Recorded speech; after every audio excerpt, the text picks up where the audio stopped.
êtes sur la chaîne du développement. Bonsoir et bienvenue dans ce journal.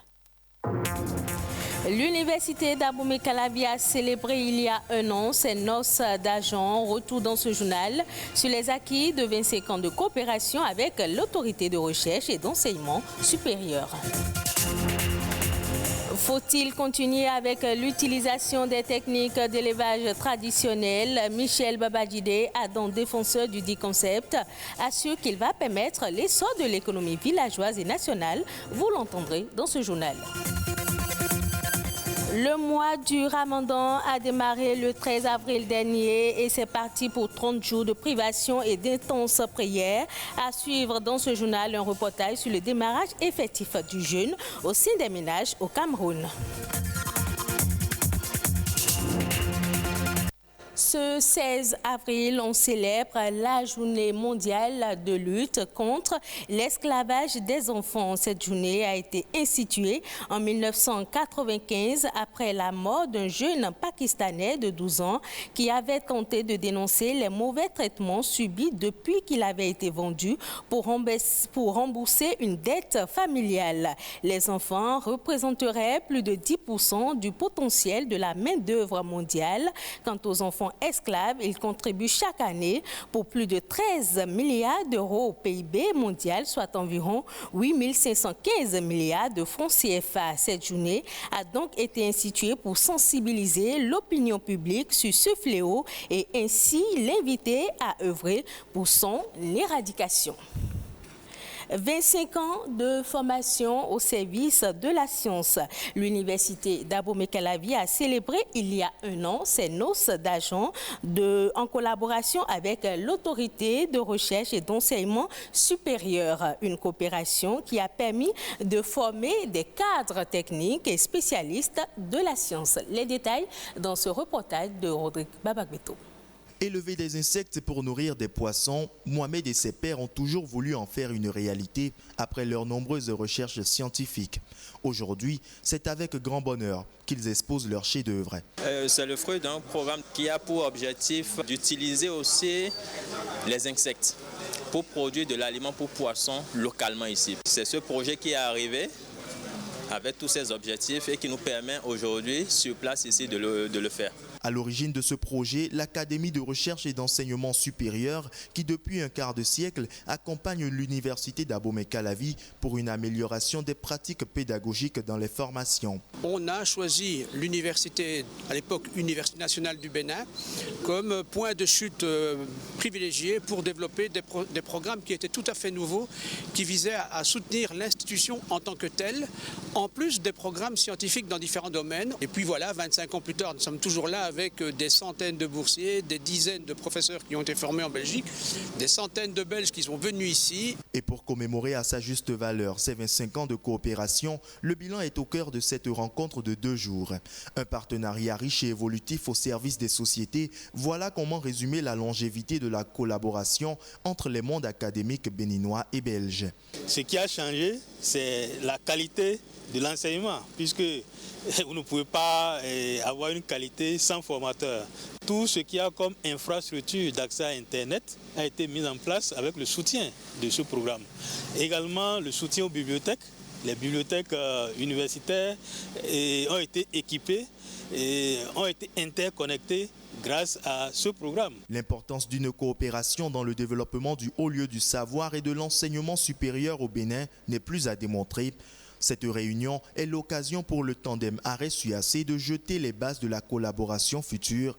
Les défis se font de plus en plus grands. Nous sommes toujours là avec des belles perspectives d'avenir pour soutenir l'université d'Abomey-Calavi désormais, qui n'a plus 7 000 mais 70 000 étudiants. Le défi, c'est maintenant l'insertion professionnelle aussi, puisqu'il ne s'agit pas de former tout simplement, de mettre sur le marché des diplômés. Il faut se soucier un peu de leur sort. L'université d'Abomey-Calavi s'ouvre de plus en plus sur le monde et fournit des ressources humaines de qualité et des résultats de recherche adaptés au développement du Bénin et des nations. Par ses partenariats et collaborations, l'égalité et l'équité qu'elle compte promouvoir à l'horizon 2063 sont certaines d'être une réalité.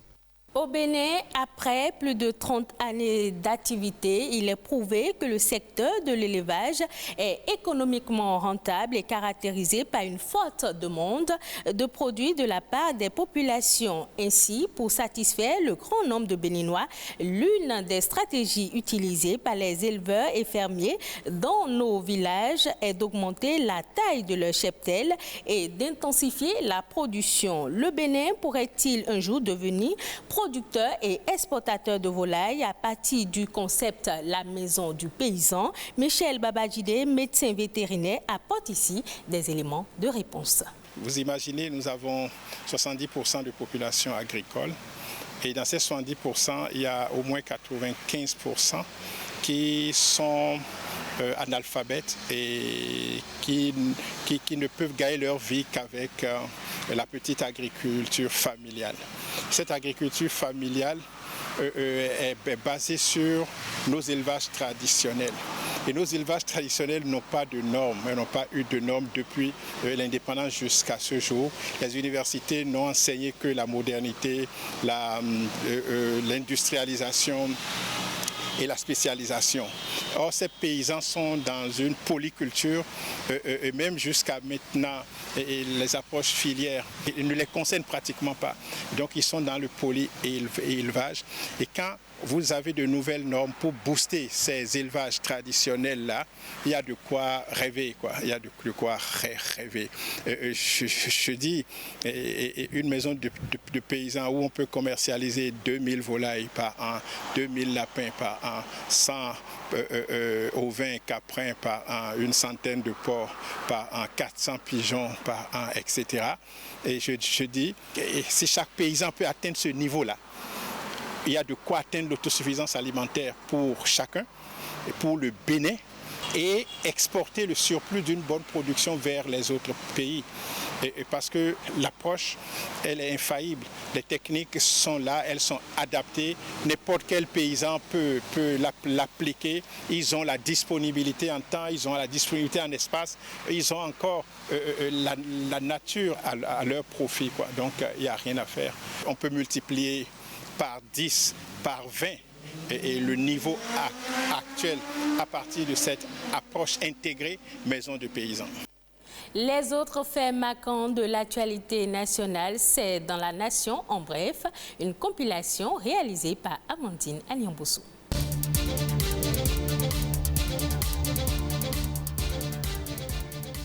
Le Bénin conserve sa place de premier producteur africain de coton-graine avec une production record de 728 000 tonnes au titre de la campagne 2020-2021. En dépit des conditions pluviométriques stressantes et de la diminution des emblavures, la production connaît une hausse grâce à l'amélioration du rendement qui passe désormais à 1,2 tonnes à l'hectare. Agricole.bj et agrizonecnac.com au service du monde rural au Bénin.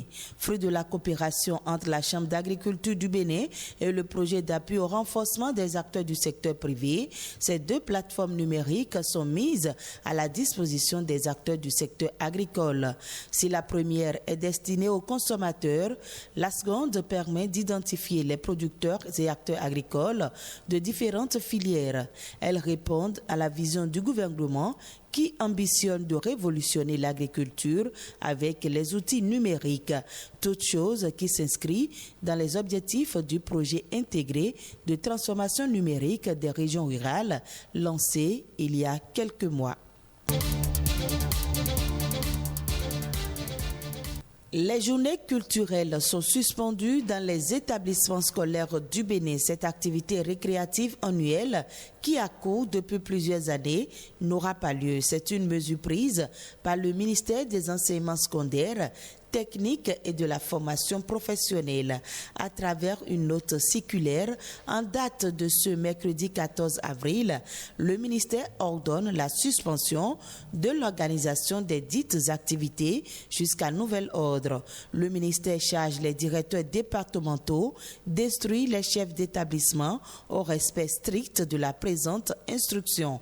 La mesure de suspension de l'organisation des journées culturelles de cette année entre dans le cadre cadre de la lutte contre la propagation du coronavirus.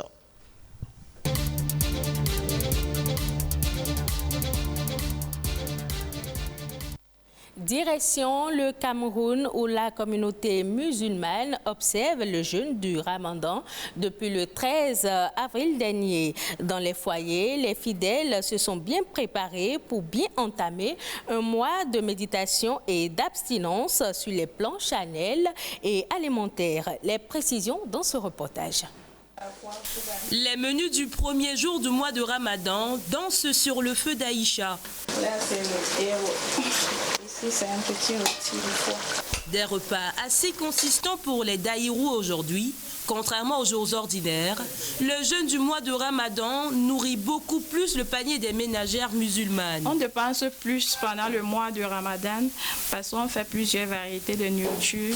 Par semaine, on peut aller jusqu'à 70 000 francs pour la nourriture parce qu'il faut acheter les fruits, les légumes par rapport à l'énergie dont on a besoin pendant le mois du Ramadan. Ibrahima commence à s'habituer à recevoir du monde chez elle.